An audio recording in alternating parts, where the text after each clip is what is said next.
Hey everybody, final scoop talk of the Adidas May Classic. I'm Hugh Kellenberger. This is Dustin Dopirak. It's Sunday. The tournament is over. I believe 419 games were played since Friday at 6 o'clock to Sunday at about 6:30. I think was by the time the last game ended. We didn't watch most of those, but it kind of felt like it. It felt like it. I felt like I saw at least half of those. Mm-hmm. Yeah. I think when I was watching the 14 and under semis while I waited for the 15 and under semis to start was the moment where I started reevaluating my career options. Your life in general. At least where am I going with this? You know, Why am I here? as I tweeted, at least it was the gold bracket of the 14 under. Exactly. You know, at least I wasn't watching the bronze. Oh, if it had been the bronze, I would have quit. You really would have to reevaluate things. So, we expected Indiana Elite Team Indiana 17s to dominate. We expected 16s to dominate. Only one of those things came true. Yeah. 17's huge upset loss. Yeah, if anybody had any concern, this kind of proved, I think, Austin Etherington's worth, at least to this team. It does, yeah. Without Austin Etherington on the floor and Spencer Turner was really cold, it was a team of driving point guards and big men that like to operate close to the basket.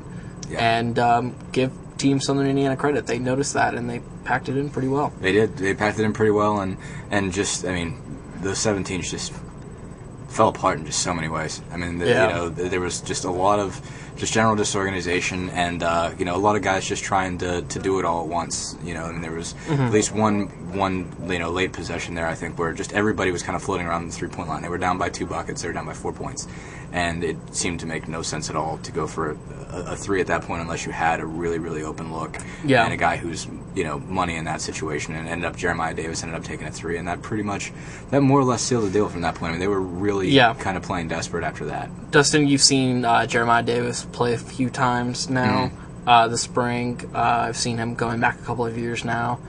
What are your thoughts on Jeremiah? I mean, there's obviously things I think you really have to like about this game, about his game, but there's some things that obviously need to come along. I mean, he's not a reliable 3-point shooter. He can hit a 3-point shot, but you know, you can't necessarily count on it. You need to have, you know, if you're in that situation, you know, coming down late, you need somebody else who's got to be able to hit a shot because.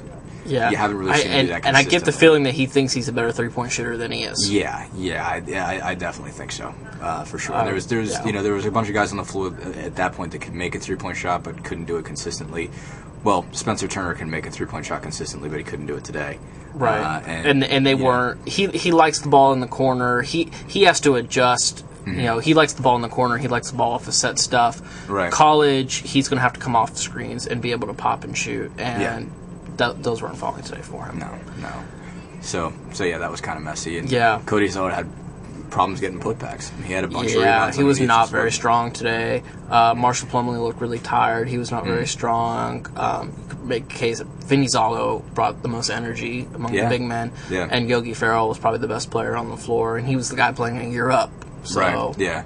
And he made some big shots, but you know, it was another one of those. He was also he played like a sophomore playing with juniors. I mean, there was at least one bad foul he made, really trying to gamble, you know, to try to turn, you know, defensive possession into a steal and a basket. And it was one of the, you know, he ended up fouling, putting a guy on the line when he didn't need to go there. I mean, I think the guy ended up making 1 out of 2, and it didn't hurt him too bad, but it was just an unnecessary gamble at the time. Yeah, let's talk about the 16s. The Indiana Elite Team Indiana team, they did win. They defeated Eric Gordon's, the Jeremy Holloway led Eric Gordon Central Stars, who defeated the Ron Patterson led Indiana Elite 1. Holloway and Patterson, former best friends. Former best friends? Well, I don't know about. Well, they used to be on the same team. They're no longer on the same team. And I asked, there used to be a package deal going on with the two of them, and I asked Ron about it, and he said no, because something along the lines of no, because Jeremy quit on the team. Whoa. Yeah. High school drama. I wasn't aware. Okay. It's AAU high school drama. That's pretty serious. Yeah. So regardless, just, you know, I did watch the final there. I think it may be probably the biggest thing I took away from this entire weekend is how just gutsy a competitor Devontae Smith-Rivera is. Just played. I mean, was just an absolute warrior this entire weekend. Played with the 17 and unders yesterday. Yeah. So I mean, he did like 4 games in like like 3 hours. I mean, well, more than that, like 6 hours. Although to be fair, the combined margin of defeat in those 4 games was something north of 300 points. Yeah, it wasn't really it was close to that. It wasn't close at all. But I mean, he was crucial, and I think I think you saw a major downturn in the 1700s when they didn't have him, because they didn't have that kind of win that they could go to that Rivera provided. And today he just did everything. I mean, he had been shooting it great all week, and in the final, I mean, he just took the ball to the basket. And it didn't matter. I mean, he was exhausted, and you can tell he had to leave the game at one point with some back cramps. He said his hamstring was hurting him, but he came back, kept fighting, and they got a little bit close with him out, and he came back, and he was just taking the ball to the basket, drawing contact, making buckets, playing really hard defense, posted up when he had to, made big free throws. He just did everything, and he's one of those kids that you can imagine everybody's going to want to play with. Yeah, and that's actually the focus of the main story for tomorrow's HT, is the idea of who steps up when it matters in these April and May tournaments when the college coaches can't watch and everyone's gone home. The fans weren't there at all like they were on Saturday. So they'd seen enough basketball. They'd seen enough basketball, and Saturday's really the best day to watch if you're a fan and just kind of want to observe. But who steps up when it doesn't really matter? Because, first and second place in a tournament, that's one of 15 that you're going to play in the summer. Coaches are... it can be hard to get motivation. Right. Devontae Smith-Rivera, or as the fans call him, DSR, showed that he wanted to win. Really bad. Yeah. I watched the 15 under final over at Twin Lakes, or Sportsplex, whatever you want to call it. Mean Streets won that one, defeated in order the best teams from Spiece, Indiana Elite, and Eric Gordon, which is pretty impressive. Yeah, especially since pretty good too. They defeated the Indiana Elite team, and 15 minutes later were playing against Eric Gordon, which has a really spectacular team. But Kendrick Nunn, who I'd never seen before, I'd never even actually heard of before, 6'1" guard from Chicago, apparently started for the 4A state champs, the same high school Derrick Rose played at, so that's a pretty good pedigree. And you'd think. Yeah. Can really score. I mean, he's going to need to jump. He's going to need to grow. He's going to need to gain some weight if he's going to be a high major prospect as a shooting guard.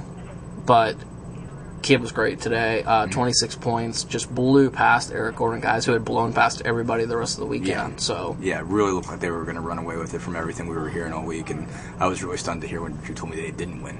Yeah, those were probably obviously the 17 and under Indiana Elite team should have run away with this thing, but that's the second biggest surprise I think of the weekend is that Eric Gordon team didn't win.